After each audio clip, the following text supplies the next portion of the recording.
Warning. In this video, I have opinions you may not agree with. You have been warned.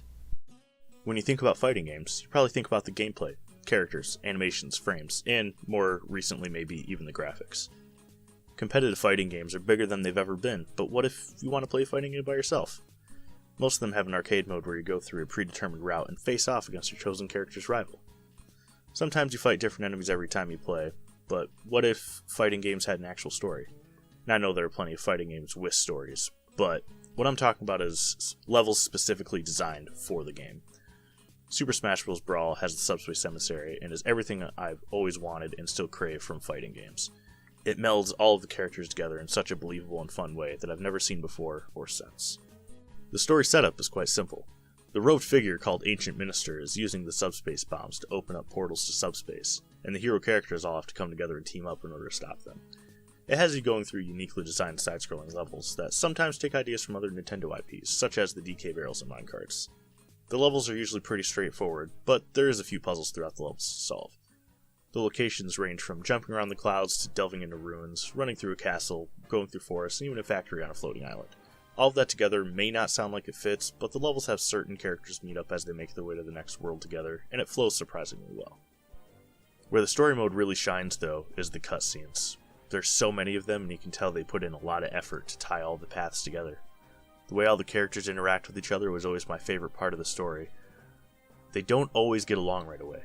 Sometimes they have a conflict, and you get to choose who you play as in order to solve the differences.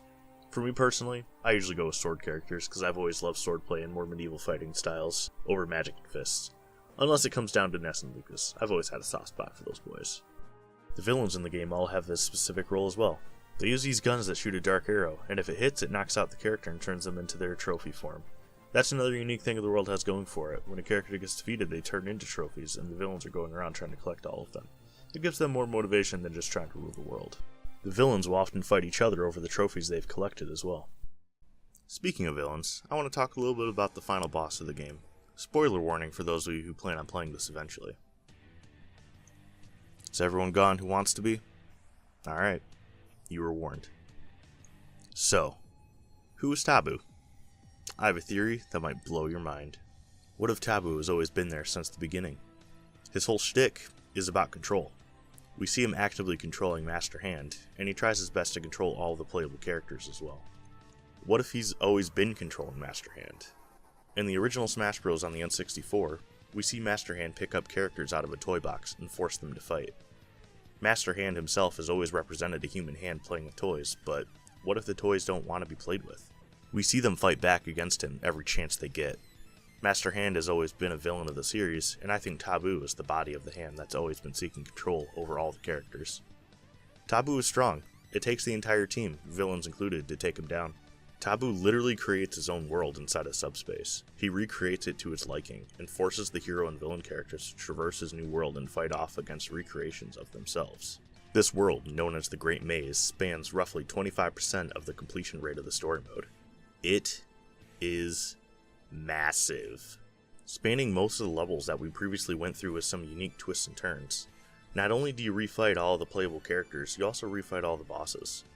There are new golden boxes spread throughout the Great Maze too. When you do finally fight Tabuu, Sonic, the fastest thing alive, finally shows up out of nowhere. Where was he throughout the whole game?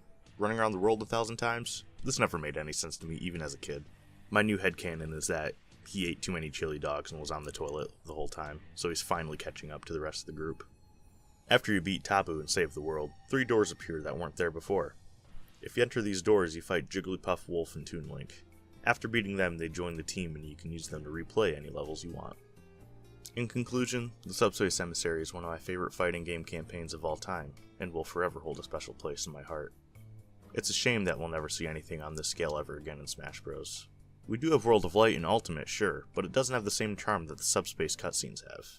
There's hardly any character interactions, and the villain has no substance to it. There's no team-ups from your favorite characters, they're all just there, right at the beginning. There's no conflicts to resolve between your favorite characters. Either way, I'm glad I grew up with Subspace Emissary and can return to it whenever I like. Thank you so much for watching, and I hope to see you back here next time for whatever video I decide to make next.